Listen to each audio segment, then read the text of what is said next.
So yun guys, hello, my name is Little King and yan, try tayong kumuha ng magandang eggs. Start tayo sa rear egg, so ano kaya makukuha natin? Okay, binigyan tayo ng deer. Yan.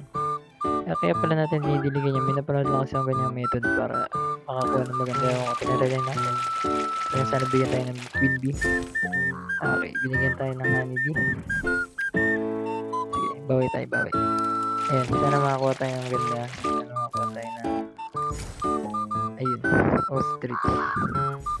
So guys, ito night egg. Sana mabigyan tayo ng rakon. Rakon talaga yung target ko. Sana pagbigyan tayo ngayon. Ayun, bigyan tayo ng hedgehog. Ayun, ang mapapansin nyo, age 5 na agad siya. Compare sa normal hatching. Kaya natin ginamit yung ostrich. So ayan, sana bigyan tayo sa sunod.